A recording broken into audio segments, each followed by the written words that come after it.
16 February सकाळच्या ठळक बातम्या. देशामध्ये परत एनडीएचे सरकार येणार, यात महाराष्ट्राचे मोठे योगदान, पटेल यांचा मोठा दावा. सोनिया गांधी यांची इटलीतही मालमत्ता, 5 वर्षात 72 लाखांची मालमत्ता वाढली. पक्ष बदलणाऱ्यांकडून न्यायाची अपेक्षा काय? ज्येष्ठ घटनातज्ञ उल्हास बापट यांचे विधान. हिमाचलमध्येही भाजपची मोठी खेळी करण्याचा प्रयत्न, हर्ष महाजन यांचा राज्यसभेची उमेदवारी जाहीर. शिंदेंनी जरांगेंना फसवून टेंबा मिरवला, सरकारने मराठा समाजाची बेईमानी केली, राऊत यांचे वक्तव्य. मोदी हमीभावापेक्षा गॅरंटी का घेत नाही?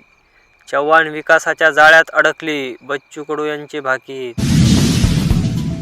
मनात आले तेव्हा अधिवेशन घेता येत नाही, उदय सामंत यांचा मनोज जरांगेंना टोला.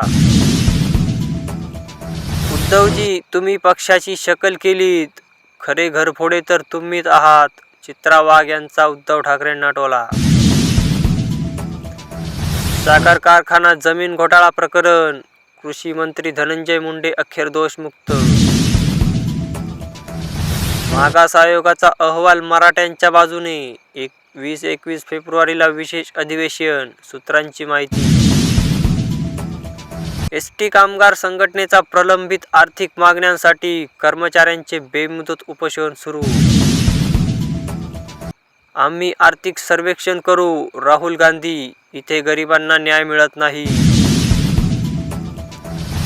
भाजपने 7 मंत्र्यांना राज्यसभेवर पुन्हा पाठवले नाही.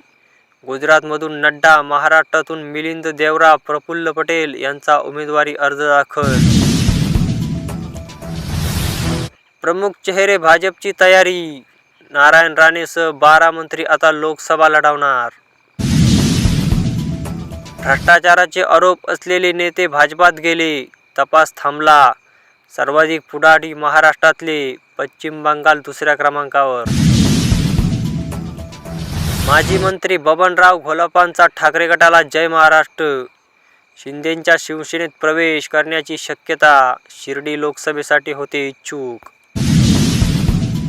उपमुख्यमंत्री देवेंद्र फडणवीसांना दाखवले काळे झेंडे, नाशिकमध्ये युवक काँग्रेस कार्यकर्ते आक्रमक. निर्यात बंदीमुळे विदेशात कांद्याचे दर प्रति क्विंटल 100 रुपयावरून 10,000वर, म्हणून डाळिंब टोमॅटोच्या खोक्यातून 3 देशात तस्करी.